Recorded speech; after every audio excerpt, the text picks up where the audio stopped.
Good afternoon, everybody. I'm Myung-Joo Kim from South Korea, and I really appreciate to have this opportunity to give you my lecture.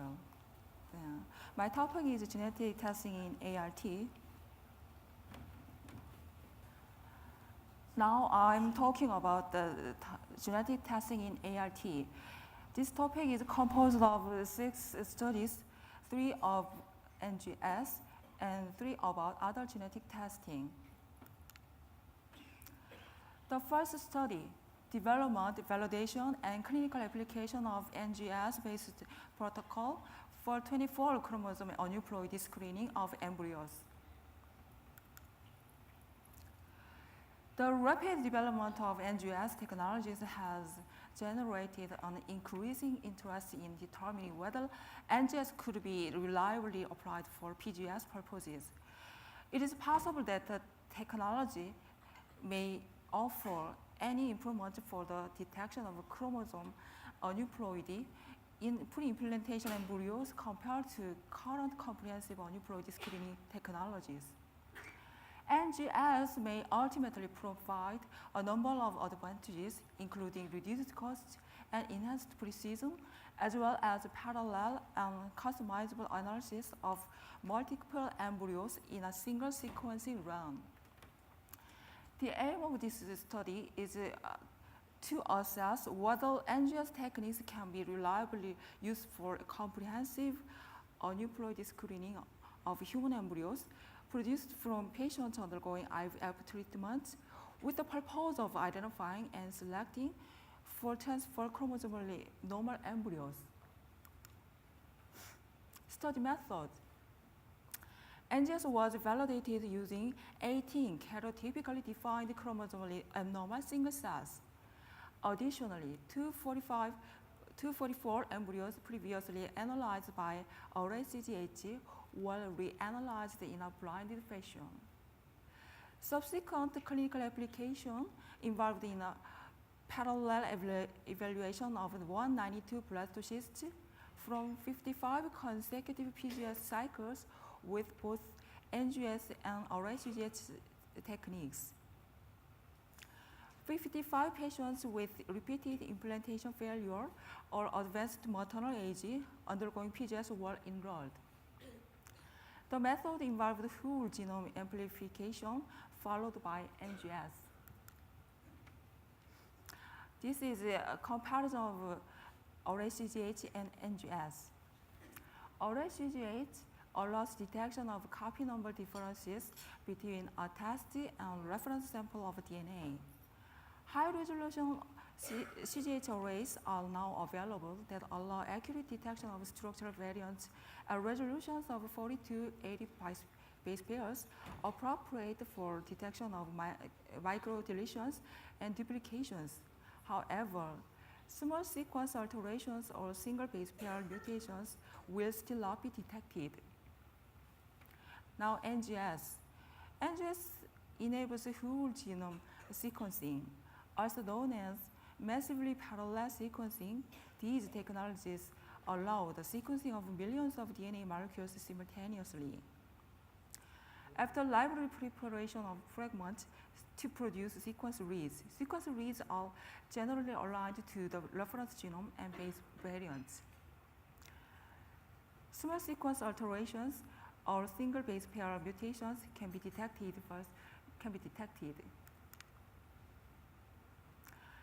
This is study results.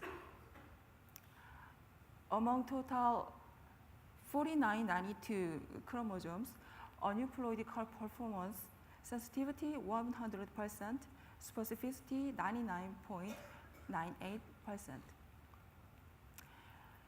And whole sample aneuploidy in the level of embryos, aneuploidy embryo performance of a total 208 embryos, sensitivity, specificity, positive predictive value, negative predictive value, all were 100%.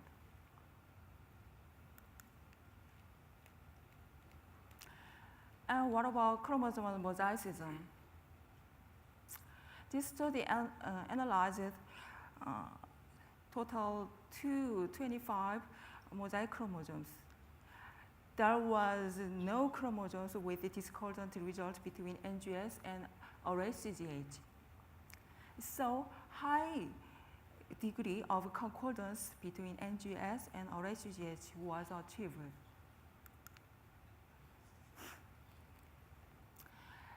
This is a result of chromosomal analysis between NGS and RHGH.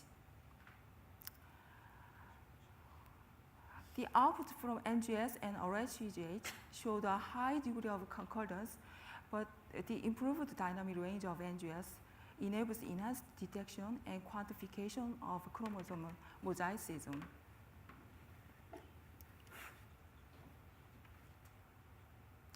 NGS and RHGH.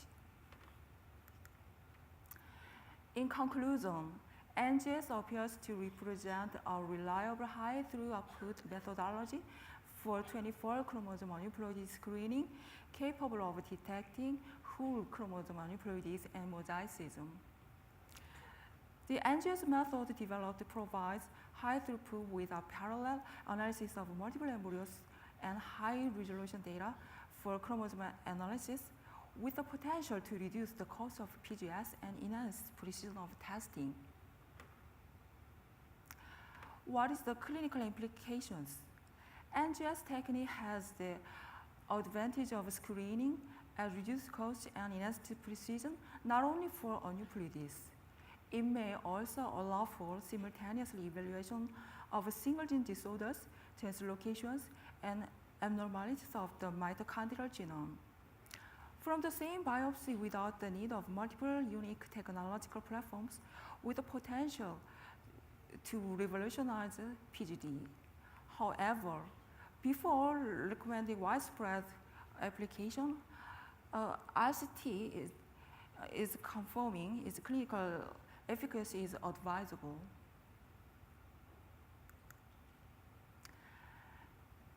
And next study is about a direct comparison of NGS and RHGH for PGD for structural chromosomal abnormalities. Carriers of structural chromosomal abnormalities are at a high risk of meiotic mass aggregation, leading to the production of unbalanced gametes and embryos. PGD for structural chromosomal abnormalities is routinely performed using RHGH. Now, NGS is a novel approach to PGD for structural aberrations. The aim of this study is to examine whether NGS can be used for PGD of structural abnormalities and to examine if there are any advantages in using NGS over RHGH. Study method. A total of 200 blastomeres were biopsied from 191 day 3 embryos from carriers of structural abnormalities were tested. PGS was performed using RHGH. Balanced or normal embryos were selected for transfer. Whole genome amplified material from these blastomeres was used to validate the use of NGS for PGD for structural abnormalities. This is the study result. In terms of single chromosomes, RHGH result and NGS result, gain of DNA and loss of DNA. The output from NGS and RHGH showed a high degree of concordance. And next, how about segmental changes? RHGH and NGS showed a high degree of concordance rate when observing segmental changes, although there is less noise and greater sensitivity with NGS.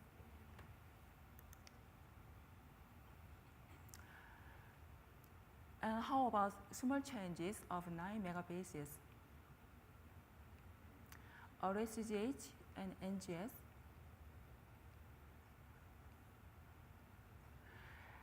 The outputs from NGS and RHGH showed a high degree of concordance. And again, although there is less noise and greater sensitivity with NGS. In conclusion, this study compared array-CGH, which is a well-established method for testing structural abnormalities, with NGS. The results between the two different methods were highly concordant.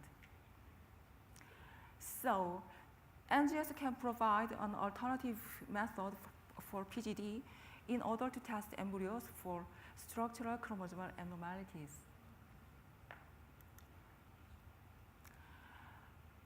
In another study, a comparison of next-generation sequencing and array-CGH for PGS. Currently, the most widely used technique for comprehensive chromosome sequencing is array-CGH. But NGS could become a superior alternative detecting polyploid and other aspects of genetics. The aim of this study is to ascertain whether NGS can accurately assess embryos previously analyzed using array-CGH. Study method. Embryos was previously analyzed using array-CGH while donated for research and rebiopsied. A protocol for NGS for aneuploid analysis was optimized and then applied to the biopsy specimens. Samples were analyzed in a blinded fashion, allowing evaluation of NGS accuracy. The samples came from either breast mirror, trophectoderm biopsy, or cell lines and were previously diagnosed using array-CGH or G-banding.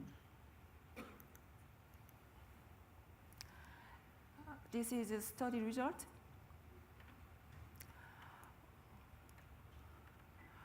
Over 76 over 77 rate of concordance between NGS scoring and array-CGH or G-banding scoring.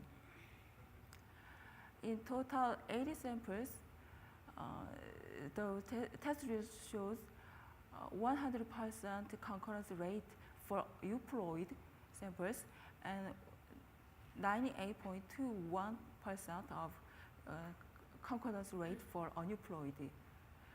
So they are produced false negative result. This false negative samples was originally diagnosed as 48XY plus 9 plus 17, but in a rebiopsy sample of NGS, results showed 46XY. However, the NGS analysis of original whole genome amplified product gave the same result. So there is some possibility of mosaicism.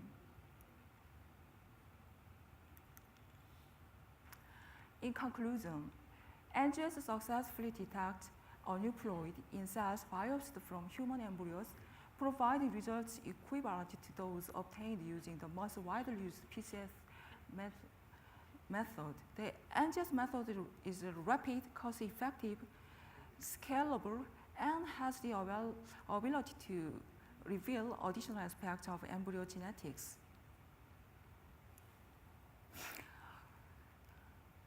The possibility of increased throughput, reduced cost, and additional genetic information promised by NGS may revolutionize pre-implantation embryo testing.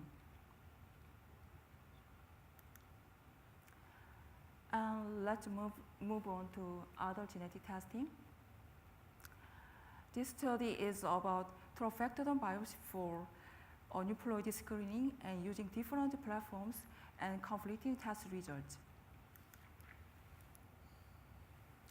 Trophectoderm biopsy, in contrast to cellular stage breast mirror biopsy or polar body biopsy, provides more genetic material for testing and therefore may be more accurate. In addition, trophectoderm biopsy does not appear to negatively affect embryo implantation potential. However, it is unclear how much discrepancy may occur in the test results. So the aim of this study was to validate 3 different PGD techniques offered by commercial laboratories, such as RACGH, SNP microarray, and qPCR laboratories. 10 couples donated 27 vitrified blastocysts that had been identified as aneuploid by one of 3 testing centers. The third blastocysts were cut into 3 pieces. One sample was sent back to original testing lab and another 2 to a validating lab.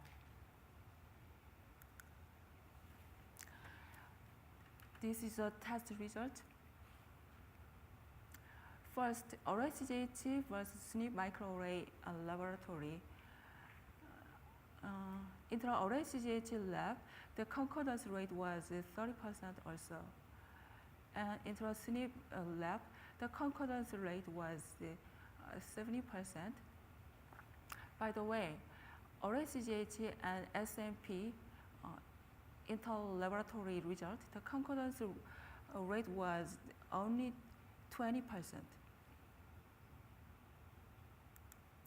Next, SNP microarray and qPCR labs.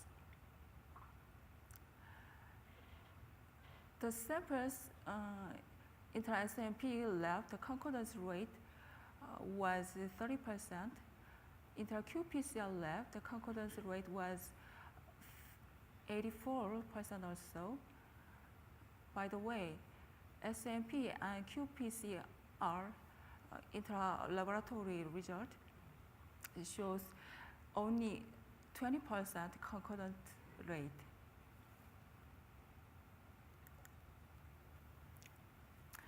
In conclusion, the conflicting results obtained from pieces of the same blastocyst, both within and between test centers, offering different protocols, revealing a concern about the accuracy and reliability of trifactotum testing for PGS. The possible explanations for this discrepancy could be related to methodological failure or mosaicism in the trifactotum, but this remains unclear. So, there is an immediate need for a large, properly designed study to further validate each of the commercial platforms used in trifactotum testing for PGS, such as RACGH, SNP, and qPCR, to ensure that abnormal embryos are accurately and consistently identified.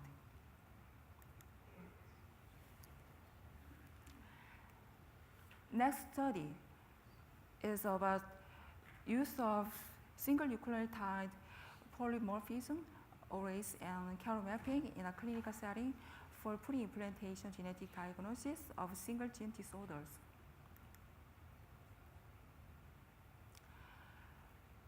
PGD for single gene disorders is currently performed using PCR methodologies to target specific genes.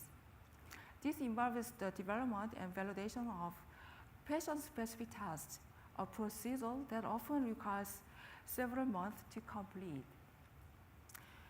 The aim of this study is to test whether a new universally applicable method, chiral mapping analysis, can be used in a clinical setting to perform PGD of a single gene disorder, and to evaluate how this method compares the gold standard PCR method in clinical practice. Study method. 85 blastocysts from 17 couples were clinically assessed for PGD of single gene disorders using conventional test methods and chiral mapping analysis. 14 different disorders were tested in total. Multiple displacement amplification was used to amplify all biopsy samples. The clinically validated PCR protocol for each disorder, chiral mapping, and comprehensive chromosome screening through RACGH were performed in parallel.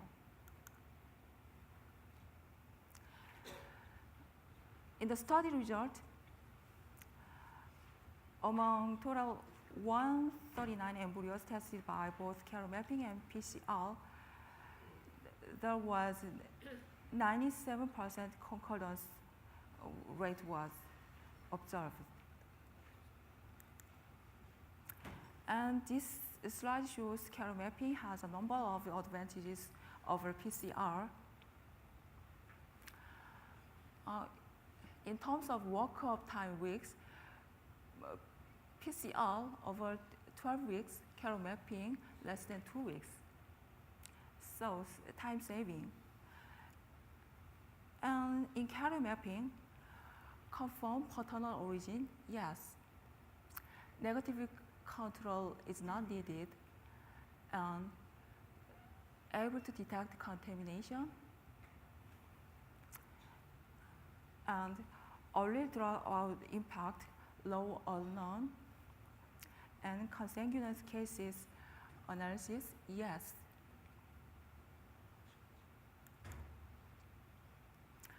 In conclusion, high concordance between carrier mapping analysis and the conventional PGG test diagnosis was observed. Carrier mapping readily identified all monosomies detected by RSCGH in our additional study result. And approximately 10% of the genome is not covered adequately by SNP used for the carrier mapping test. So carrier mapping is applicable to the great majority of single gene disorders, but a small percentage of disorders will need to be processed using conventional tests.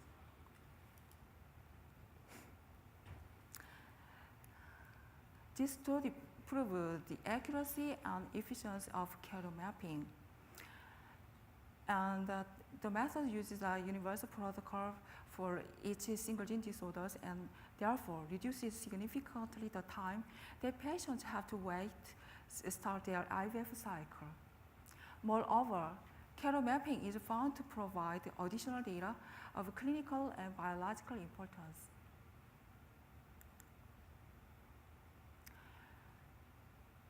In the next study, PGS results in cycles producing day 5 and day 6 blastocysts.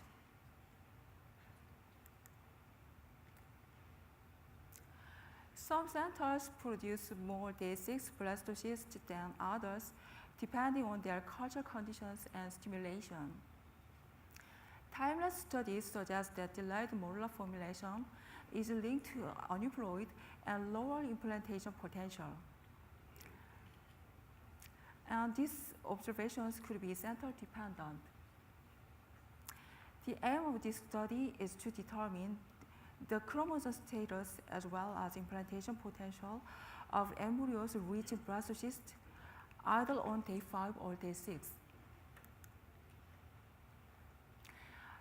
This is a cohort study.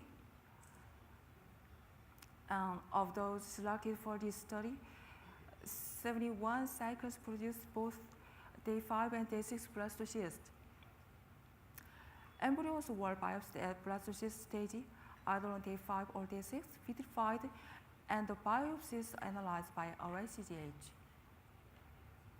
Single embryo transfer of warmed euploid embryos was performed, and pregnancies was followed. This is a study result. In aneuploid rate, day 5 blastocyst 44, and day 6 58%. So day 6 blastocysts have a higher aneuploid rate significantly than day 5 blastocysts. However, 42% of day 6 blastocysts was still euploid. And in terms of implantation rate, day 5 blastocyst 50, day 6 56%. So implantation rate of day 6 blastocyst was similar to day 5 blastocyst. In conclusion, chromosome abnormalities were significantly higher in day 6 than day 5 blastocysts, but 42% of day 6 was still euploid. Implantation rate of day 6 blastocysts was similar to day 5 blastocysts. So what is the clinical implications? Day 6 embryos are worth biopsying. Why?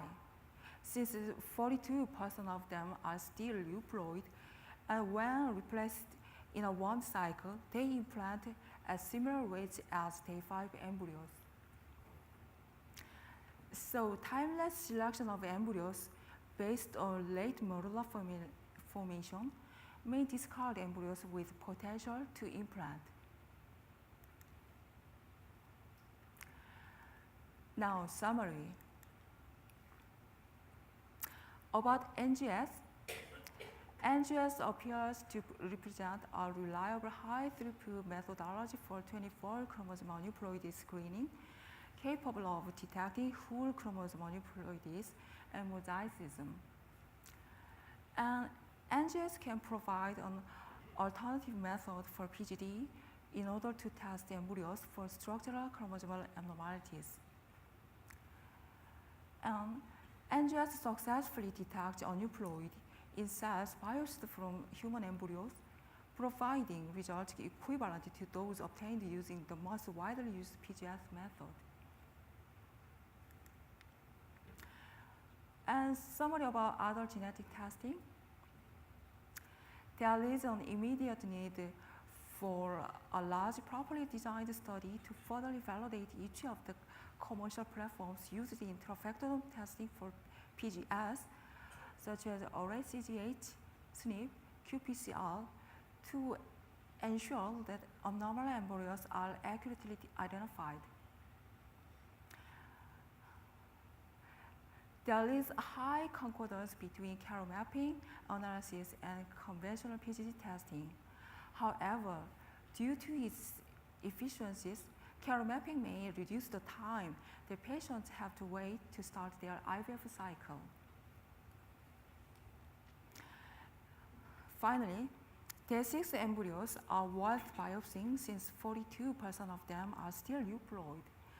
And when replaced in a one cycle, they implant at similar rates as day 5 embryos.